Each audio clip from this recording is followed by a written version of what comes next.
नमस्कार प्रेक्षकांनो, स्वागत आहे आपल्या या यूट्यूब चॅनलवर। तर आता इकडे इंद्राला म्हणजे असं काहीतरी भास होतो की इकडे कोणीतरी असेल आणि म्हणून तिकडे तो बघायला जातो तर तिथे उर्मिला नसतेच, ती दुसरीच कडे लपलेली असते। आता इकडे इंद्रा जो असतो आता इकडे हॉस्पिटलमध्ये निघालेला असतो। आता इकडे हॉस्पिटलमध्ये आल्यावर आता इकडे आबाला तो टॅबलेट्स वगैरे देत असतो आणि बोलत असतो की आबा, तुम्ही लहानपणी जेव्हा मी टॅबलेट्स नव्हतो घेत तेव्हा कशी माझ्यावर जबरदस्ती करायची ना, आणि आता असं म्हटल्याबरोबर इकडे आबा बोलतात, नाही रे बाबा, मी नव्हतो कर तुला जबरदस्ती, तुझी आई करायची।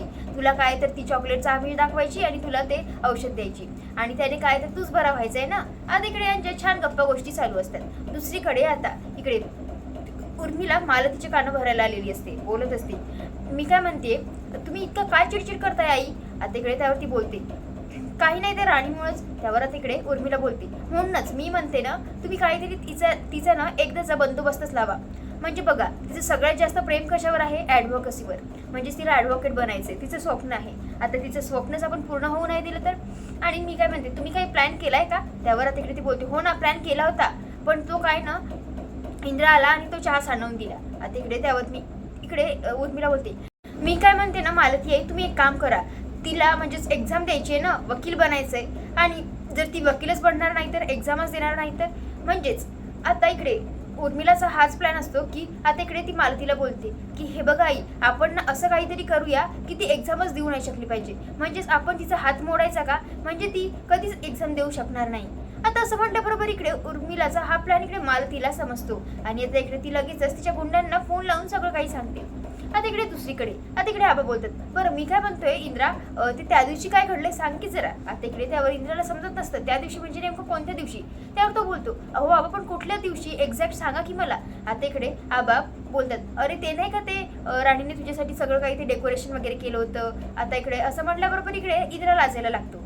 आता इकडे आबा बोलतात की ते सांग की, म्हणजेच आबाचं म्हणण्याचा अर्थ असतं ज्या दिवशी राणीने तिला प्रपोज केलं। आता इकडे त्यावर तो बोलतो, म्हणजेच तो सगळं काही सांगत असतो की राणीने म्हणजे असं कोर्टासारखं असं सगळं काही बनवलं होतं, सगळं डेकोरेशन वगैरे केलं होतं। तिनं मला तिथे म्हणजेच मला तिथे उभं वगैरे केलं होतं, तिने मला ना म्हणजे असे प्रश्न वगैरे विचारले होते, मी उत्तरं वगैरे दिले। आणि आता इकडे हा सांगत असताना इकडे म्हणजे राणी जी असते हळूच म्हणजे दारात येऊन सगळं काही ऐकत असते, नेमकं इंद्रजीत सर काय बोलत आहे तिच्या विषयात आणि सगळं काही बरोबर सांगत आहे की नाही। आता इकडे इंद्राचंही लक्ष जातं।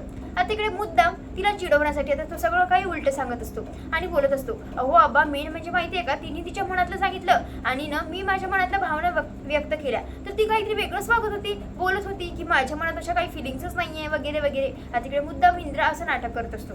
आता इकडे त्यावर राणी विचार करते, इंद्रजी सर हे काही पण काय सांगत आहेत, आणि असं तर काही झालं नव्हतं, सर चुकीचं सांगत आहेत आबांना। आणि असं बोलणं तिकडे ती सर अंदर येते बोलते, इंद्रजी सर तुम्ही हे काय करताय, तुम्ही काही पण काय सांगताय, असं कसं काय करू शकता? अहो मीच नाही का तुम्हाला पहिल्यांदा प्रपोज केलं ना, मीच तुम्हाला बोलली ना आय लव्ह यू, आणि एकदम तिचं लक्ष आबांकडे जातं। इकडे आबा आणि इंद्र इकडे जरा हसत असतात। आता हे पाहून इकडे ती लाजते आणि ती तोंडावर हात ठेवते आणि तशीच लाजत असते।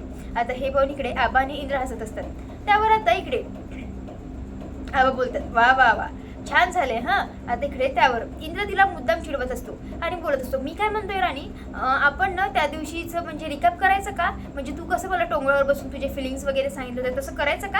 आता इकडे त्यावर आबा बोलतात, इंद्रा असं नाही हां, माझ्या मुलीला ना असं चिडवायचं वगैरे नाही। आता असं म्हटल्याबरोबर इकडे तिला चांगलं वाटत असतं।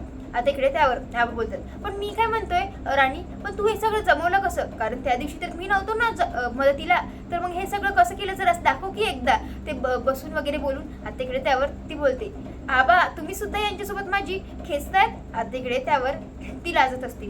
आता हे पाहून इकडे इंद्रा बोलतो, हो ना, हो बरोबर आहे बरोबर आहे। आता इकडे त्यावर आबा बोलतात, नाही ग असंच, आणि आता इकडे इंद्रा मुद्दाम चिडवत असतो। आता हे पाहून इकडे आबा बोलतात की इंद्रा, माझ्या लेकीला ना बिलकुल त्रास द्यायचा नाही, तिला चिडवायचं नाही, आणि आता असं सगळं काही ते आबा सांगत असतात। त्यावर आता इकडे राणी बोलत असते, हो ना, आणि ना आधीपासून आबा माझ्या टीममध्ये होते आणि ते माझ्याच सोबत राहणार। आता इकडे आबाही बोलतात की हो एक्झॅक्ट, एकदम बरोबर बोलली, करेक्ट। आता इकडे त्यावर इंद्र बोलतो, बापरे, तुम्ही दोघांनी टीम केली म्हटल्यावर मला तर आईसोबत करावं लागेल। आता इकडे असं म्हटल्याबरोबर इकडे हे तिघही हसत असतात। इकडे आबा बोलतात, हो हो, ऑल द बेस्ट हा, जा। आता तितक्यातच तिथे डॉक्टर येतात. आता हे हसत आहेत, आता हे पाहून इकडे बोलतात, वा वा वा, पेशंट तर आज खूपच खुश दिसतात, एकदम बरे आहेत वाटते. आता इकडे त्यावर ते बोलतात, हो हो एकदम बरे. म्हणजे कसं ना, माझी लेकरं माझ्या आजूबाजूला असले ना, माझं असंच हसण्यात जातं पूर्ण दिवस.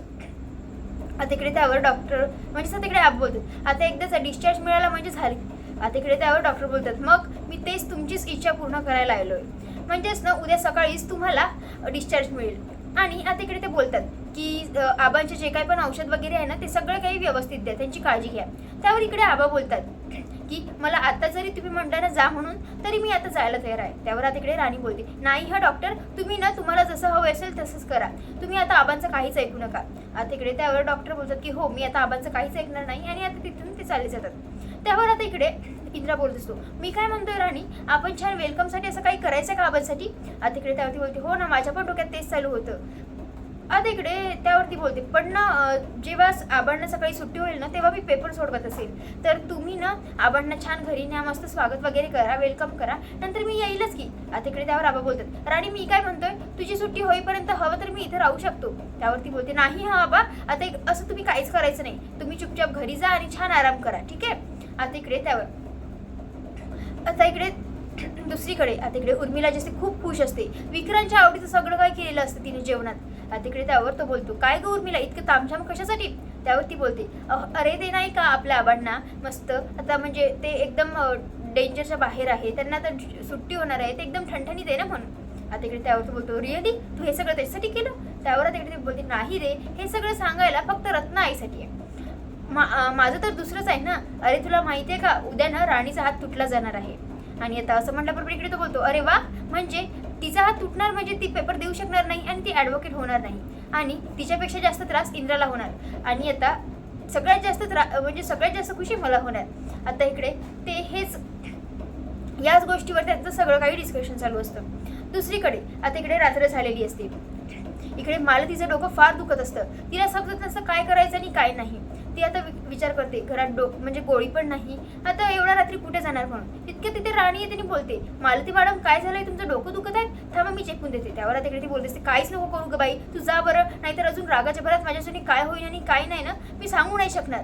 आता असं म्हटलं बरोबर एकदम ती नकार देत असते, पण आता इकडे राणी जाते आणि तिचं डोकं चेपायला लागते. आता एकदम तिला बरं वाटत असतं. त्यावर आता इकडे ती मनातल्या मनात विचार करत असते, राणीने माझ्या डोक्याला हात लावल्याबरोबर एकदम शांत झालं माझं डोकं, हे सगळं का होत असेल, आणि मी जे काही पण उद्या राणीसोबत करणार आहे ते बरोबर आहे का. आता इकडे तिच्या मनामध्ये एक अचानक पाजर फुटते, ते म्हणजेच तिच्या विरोधात चांगलं. पण आता इकडे एक मन वाईट असतं तर एक मन चांगलं असतं, म्हणजेच एक मन बोलत असतं की राणी चांगली आहे, दुसरीकडे वाटत असतं की राणी चांगली नाहीये. आणि आता इकडे ती बोलते की नाही नाही बस, जे ठरवलं ना ते होणारच उद्या. आता इकडे म्हणजेच रात्री इकडे राणी अभ्यास करत असते. तिला तिकडे इंद्राच्या बाबतीत म्हणजे त्याला एकदम भेटण्याची चाहूल लागते. तिला वाटत असतं की आत्ताच्या आत्ता मला इंद्रजी सरांना भेटावं लागेल, आणि तिला सगळं काही मनात वाटत असतं, उद्याचा एकदाचा लास्टचा पेपर झाला की माझं स्वप्न पूर्ण होणार, उद्यापासून माझं म्हणजेच लाईफ चेंज होणार, म्हणजेच मी इंद्रजी सरांच्या साथीने आबांना आणि मालती मॅडमला सगळं काही त्यांचा परत देईल, आणि माझा पण जो काही पण म्हणजेच काट्यातला प्रवास होता तो चांगला यायला लागेल. आता असं सगळं काही ती विचार करते आणि लगेचच इकडे इंद्राला भेटायला निघते. आता इकडे इंद्रा विचार करत असतो तो म्हणजेच तो किती राणीसोबत वाईट वागला, आणि तेच बघून त्याच्या डोळ्यात अश्रू येतात. पण आता इकडे त्यालाही राणीला भेटायचं असतं. एकदम आता इकडे तिथे राणीला बघून इकडे तो बोलतो, राणी इतक्या रात्री, अगं मला बोलवायचं ना, मी आलो असतं की भेटायला. त्यावर तिकडे बोलते, सर आरामाने की आबांना जाग ये आणि चला मला तुमच्याशी बोलायचंय. आणि ती सगळं काही मनातलं सांगते, आणि ती हेही बोलते की सर खूप खूप थँक्यू, तुमच्यामुळे मला माझं स्वप्न पूर्ण करायची संधी मिळाली, म्हणजे कितीही कठीण परिस्थिती आली तरी तुम्ही माझ्यासोबत ठामपणाने उभं राहिला. आता सगळं काही ती मन व्यक्त करते. त्यावर तिकडे तो बोलतो, तू वेडी आहेस का, अगं तू आहे म्हणून माझी लाईफ आहे, तुझ्यामुळे मला माझी म्हणजेच किंमत कळाली, म्हणजेच माझ्या आयुष्यामध्ये तुझं किती मोठं स्थान आहे, तुझ्या विना मी राहू नाही शकत. आता असं सगळं म्हणून तो सुद्धा त्याच्या मनातल्या गोष्टी तिच्या समोर मांडतो. आणि तिकडे हे म्हणजे राणी तिच्या घरी म्हणजे परत येऊन जाते. आता इकडे सकाळ झालेली असते, राणी छानपैकी रेडी होते, आणि तिकडे ती मालती मॅडमला बोलते की मालती मॅडम नमस्कार करते. आज माझा पेपर आहे ना, आणि आता इकडे मालती काहीच रिॲक्ट होत नसते. तिच्या मनात असतं, आज जे काही पण राणीच्या बाबतीत होणार आहे तिला सांगू का? हे सगळं मी जे करताय ते खूप टोकाचं करते का? खूप मोठं काहीतरी होणार का? आणि हे मी राणीच्या बाबतीत एकदम टोकाचा निर्णय घेऊन खूप मोठं काही संकटात तर अडकणार नाही. आता इकडे तिच्या मनामध्ये विचार चालू असतात. आता एकदम तिचं मन बोलतं की नाही, मला राणीला थांबावंच लागेल. आता एकदम ती राणीच्या मागे जाणार, तितक्यात राणी गेलेली असते. आता इकडे उर्मिला बोलते, वाह मालती आई, आता ना सगळं काही चेंज होणार. राणीचं स्वप्न स्वप्नच राहणार. आता इकडे राणी निघालेली असते. सगळे गुंडे तिला वाटेमध्ये घेरतात. आता इकडे त्यावरती बोलते, कोण आहात तुम्ही आणि मला का अडवतात? तुम्हाला माहिती नाही ही हुकुमाची राणी काहीच करू शकते. आता इकडे ती काही बोलणार, तितक्यात तिकडे ते गुंडे जे असतात ते एकदम तिच्या हातावर एकदम जखमा करतात. पूर्ण चाकूने कापला जातो आणि पूर्ण तिच्या हाताला बँडेज लागतं. आता आपल्याला पुढील भागात पाहायला मिळणार आहे की तिकडे राणी सगळीकडे शोधत असते रायटर. ती फक्त रायटरच्या शोधत असते, पण एकही रायटर तिला मिळत नाही. आता प्रेक्षकांना तुम्हाला काय वाटतंय? आता राणीचं हे जे स्वप्न आहे खरं स्वप्न राहील की आता इकडे इंद्रा तिच्या साथीला येईल? मला काय वाटतंय नक्की कमेंट करून कळवा. धन्यवाद.